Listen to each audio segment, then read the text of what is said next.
¿Tienes facturas por cobrar? Con Factoring Prestamip adelante el pago de tus facturas. Obtén hasta el 99% de financiamiento de manera inmediata. Simula tu adelanto aquí. En primer lugar, quería hacer notar que hay una desaprobación muy generalizada del Congreso de la República. Esperáramos que los congresistas hicieran un esfuerzo para que mejore esta tasa de aprobación. No le conviene a nadie, naturalmente, y sin embargo aparecen algunas iniciativas cuestionables. Yo quisiera que nos explique la lógica, dos en particular que conciernen a los congresistas mismos. Una, el restablecimiento de la llamada inmunidad parlamentaria. Nos va a decir su opinión, porque usted conoce el régimen tal como existía antes, no? se modificó, claro, y ahora está modificándose nuevamente. Y una decisión que ha sido propuesta por la Comisión de Constitución y Reglamento precisamente, que tiene que ver con darle libertad a los congresistas para que fuera de las horas en que sesionan en comisiones puedan tener una actividad política, partidaria y programática. Estos dos puntos que conciernen a los congresistas son temas delicados porque son los congresistas que votan sobre medidas que les conciernen a ellos mismos, que los benefician a ellos mismos. Su opinión sobre estos dos temas, bueno, por favor. Voy a opinar en forma inversa a las preguntas. De acuerdo. Primero voy a opinar sobre esta propuesta de que los congresistas puedan realizar actividad política partidaria fuera de sus horas de ejercicio del cargo de congresista. Y yo diría que hay que partir del análisis del capítulo 3º del título 1 de la Constitución, que es el que regula el tema de los derechos y deberes políticos. Y el artículo 31 de la Constitución, que está dentro de ese capítulo, dice: es nulo todo acto que restrinja o limite el ejercicio de los derechos políticos. Inclusive dice es punible. Entonces, ¿esto qué cosa significa? Que el espíritu de la Constitución es resaltar la importancia del derecho político como un derecho que permite que el ciudadano participe en la vida política nacional, y la apertura en el sentido de que puede ejercer plenamente sus derechos políticos, que son de elegir y ser elegido, y participar en los problemas nacionales, opinar, aportar, etcétera. Entonces yo veo desde esa perspectiva, y sin detenerme en el tema político partidario, que es saludable que se abran las puertas para que todos participen en la mayor forma posible y en la mejor forma posible. Entonces, si un congresista electo fuera de sus horas va a un evento y hace un proselitismo político, yo no lo vería mal, lo vería coherente con la norma constitucional que precisamente, vuelvo a repetir, dice es nulo todo acto que restrinja o limite el ejercicio de los derechos políticos. Ergo, hay que tener apertura en ese sentido. Hay excepciones para ese principio. No podemos, por ejemplo, tolerar que los obispos utilicen los púlpitos para ejercer su derecho a dar opiniones políticas. Por supuesto. No. Y lo mismo funcionarios del Estado. Usted, cuando era presidente del Tribunal Constitucional, se abstenía de toda forma de activismo político. Por el cargo que ejercía, ya que no se podía adelantar opinión o dar alguna manifestación expresa en tal o cual sentido que pudiera ser interpretada como que estábamos ya adelantando lo que íbamos a resolver en el caso concreto. Pero para un personaje como un congresista que está electo por el pueblo para representarlo en un congreso, limitarle el ejercicio de su derecho fuera de sus horas para hacer actividad política partidaria, yo realmente no lo veo negativo, lo veo positivo y creo que está bien. Abramos las puertas de la democracia lo más que podamos. Siempre y cuando esta actividad no se haga con el dinero y con los recursos del Estado. Por supuesto, siempre y cuando. Es importante. Ahí estamos de acuerdo. De acuerdo. Su colega constitucionalista Natalia Amprimo ha propuesto que para evitar dificultades lo que se debe aprobar es que hay una suspensión durante el periodo electoral, es decir, desde enero del próximo año, cuando las candidaturas estén inscritas, de las semanas de representación, porque la polémica y la desconfianza se plantea en torno a ella. Se les paga un boleto de avión, se les paga viáticos, hay personal del Congreso que los asesora y van a sus regiones donde quieren hacerse reelegir. Esto porque se ha restablecido con limitaciones la reelección, como usted sabe, particularmente al Senado, ¿no? Sí, claro. Bueno, es una posición interesante, es una opción en el fondo del legislador. Tendrían que, entiendo yo, que cambiar el reglamento del Congreso de la República, que es un cambio de reglamento también. Claro, que es el que regula el tema de la semana de representación. Pero me parece que sería una idea interesante para evitar discusiones y suspicacias, ¿no? Podría ser. Respecto a la inmunidad, ¿cómo era antes el régimen? ¿Se cambió y estamos volviendo ahora? Si vamos a lo que se denomina la Constitución histórica, es decir, si analizamos desde la Constitución de 1823, pasando por las 8 constituciones del siglo XIX y las 4 del XX, la línea ha sido brindar. 4 del 20, yo conozco la del 33. La de 1920, 33, 79 y 93. 79 de los militares y 93 de Fujimori. Okay. Sí, 4. Y 8 del 19, ¿no? Sí. Que tenemos 23, 26, 28, 34, 39, 56, 60 y 67. En historia constitucional usted es inapelable, doctor Blum. Bueno, ese legislador constituyente histórico consideró con muy buen criterio que quien ejerce representación popular, como es un congresista, que asiste al Congreso a nombre del pueblo y representa al pueblo, debe tener las garantías de un ejercicio cabal, librado de la utilización del Poder Judicial y de las herramientas de la Administración de Justicia para impedir su ejercicio profesional. Y por lo tanto se estableció esto de la inmunidad parlamentaria, que no significa impunidad, sino que significa que antes de procesar a quien en ejercicio del cargo o a razón del cargo comete una infracción de orden penal, se le levante el fuero y se autorice que pase al Poder Judicial. Es decir, no es que se le libera de responsabilidad, es que en lugar de ir de frente al Poder Judicial, se va primero al Poder Legislativo para que éste evalúe si levanta o no la inmunidad y lo pone a disposición de la justicia. Yo desde ese punto de vista creo que es saludable. Creo que es saludable que el Congreso de la República haya restablecido la inmunidad. Y con la excepción del delito pues, flagrante, en cuyo caso sí el levantamiento es inmediato y la puesta a disposición de la autoridad. Ahí hay que recurrir al Congreso, aún así. Y me parece bien, porque además en este territorio en que nos encontramos de tergiversaciones, de relativismos, etcétera, se ha jugado tanto ya con el Poder Judicial y la política, y se ha judicializado la política y politizado la justicia, que creo que hay que poner las cosas en orden. O sea, quien ejerce representación popular debe tener las garantías del ejercicio de esa representación y solo su propio fuero puede autorizar que se le procese judicialmente. Con eso acabamos este festín de denuncias, porque, ojo, se nos viene este proceso y estoy convencido que se va a armar pues la de Dios es Cristo, como se decía anteriormente. Es decir, se van a denunciar entre ellos y el Poder Judicial va a estar metido en todos estos enfrentamientos. Pero usted entonces se está refiriendo a circunstancias fácticas para derivar de ahí una postura jurídica.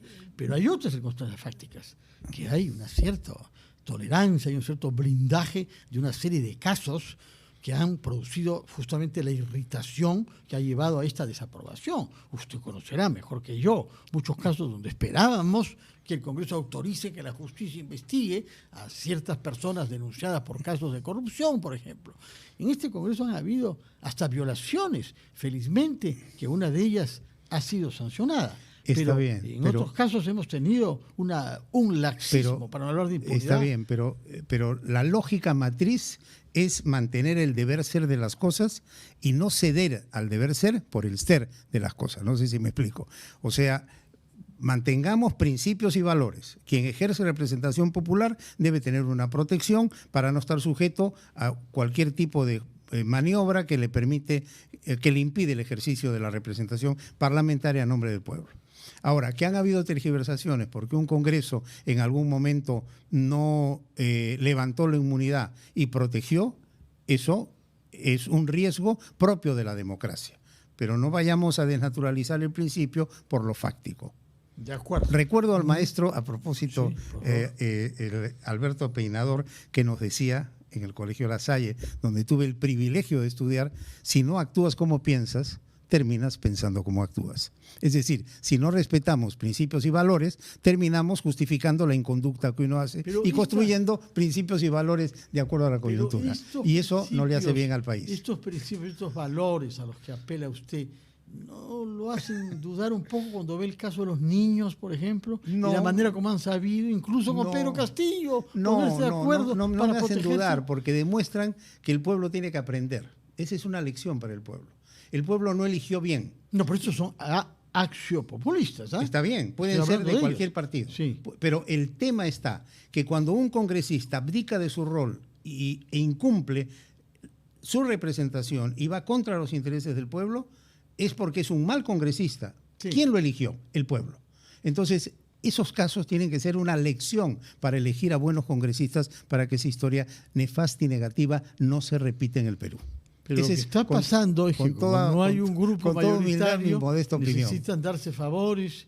Bueno, parte de esos favores para eso está la prensa, para eso estamos nosotros que opinamos, para salir al frente. Pero sus opiniones terminan por, digamos, favorecer el que hay una actitud protectora respecto a algunos. Mi opinión es categórica a favor del Estado constitucional, del sistema constitucional, del respeto a las reglas constitucionales, nos guste o no nos guste. Y no podemos ir contra ello porque hay algunos que desprestigian una institución. No confundamos la institución con los malos miembros de una institución. Muy bien, veamos otros temas. Con todo Uno gusto. que tiene que ver con una iniciativa que ha sido planteada muy recientemente para que criminales peruanos puedan purgar su pena en cárceles en El Salvador. ¿Qué fundamento constitucional ve usted a esta iniciativa? Y yo la verdad que hasta ahora, es una iniciativa que recién se ha producido, estoy estudiando el tema. Me resisto a la idea de que, digamos, quien delinque en el territorio nacional y está sujeto a las competencias y atribuciones de los jueces nacionales, sea trasladado para cumplir la pena a un penal de una nación extranjera. Creo que eso rompe criterios básicos de ejercicio de la competencia y de cumplimiento de las responsabilidades de un imputado condenado por el Poder Judicial peruano.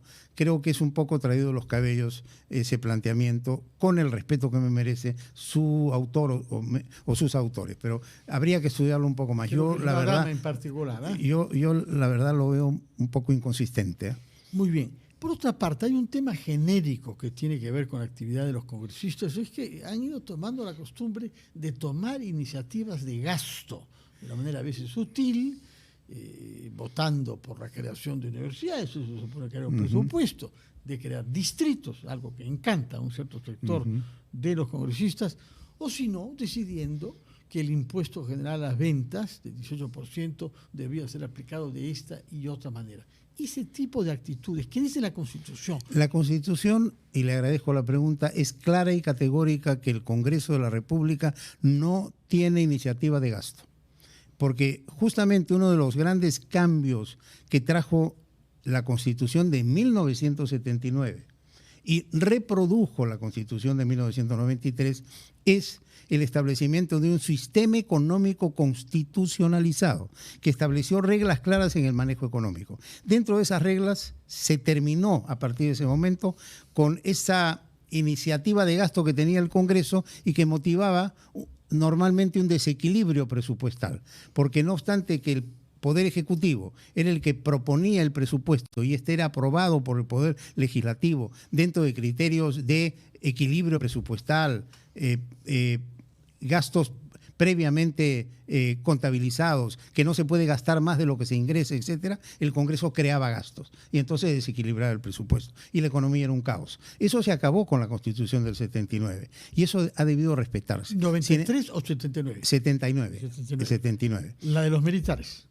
La del 79 fue la que propició Francisco Morales Bermúdez, Asamblea Constituyente, pero por Víctor Raúl Ayala Torre. Víctor Raúl Ayala Torre. Digo, así es. La de los militares, porque en base además a un acto que nos obligaron a pasar por ese acto en vez presidida por don Víctor Raúl Ayala Torre en base a un gesto que la historia tiene que reconocer, un gesto muy noble del doctor Luis Bedoya Reyes, líder del Partido Popular Cristiano, que teniendo los votos para ser él el presidente, cedió. Tenía los votos con la izquierda.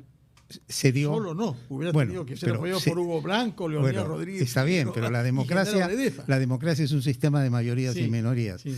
Se dio ese privilegio a Víctor Raúl Haya de la Torre, que era fundador del Partido Aprista y líder histórico del mismo. Entonces eso hay que reconocerlo. Pero entonces, cuando un Congreso empieza a abdicar de su función y a generar gastos, yo estoy absolutamente en contra de esa posición. Creo que por una economía saneada, técnica, bien manejada, el Congreso no debe crear gastos y no debe incumplir el mandato constitucional. Y ahí el Tribunal Constitucional, si es que viene una demanda de inconstitucionalidad, tiene que poner las cosas en su sitio y no ser concesivo. Muy bien.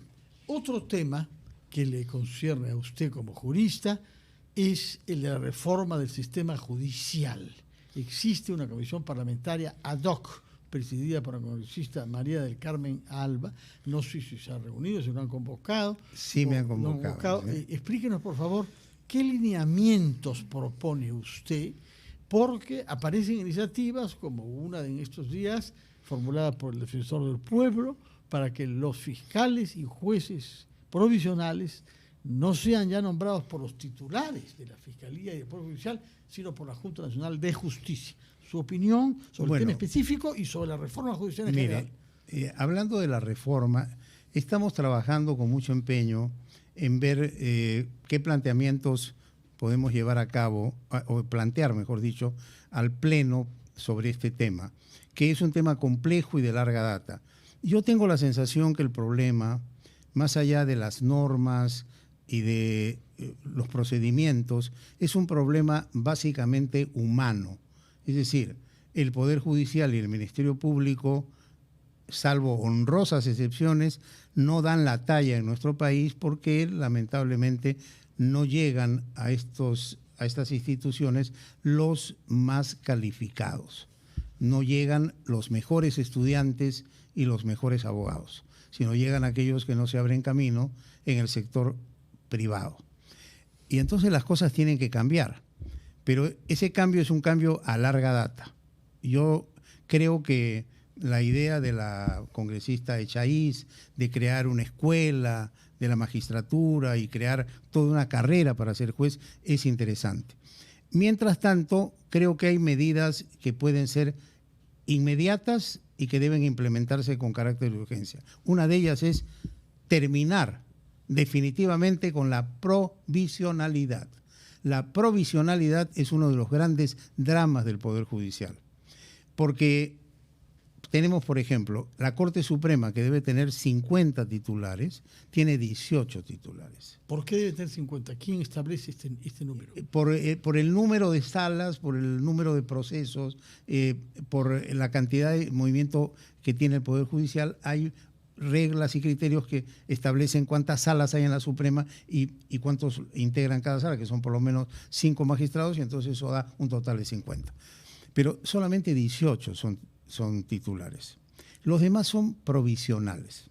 ¿Cómo se nombran los provisionales? Normalmente por decisión del presidente de la Corte Suprema respectiva, que escoge a los más calificados de las salas superiores para que sean provisionales.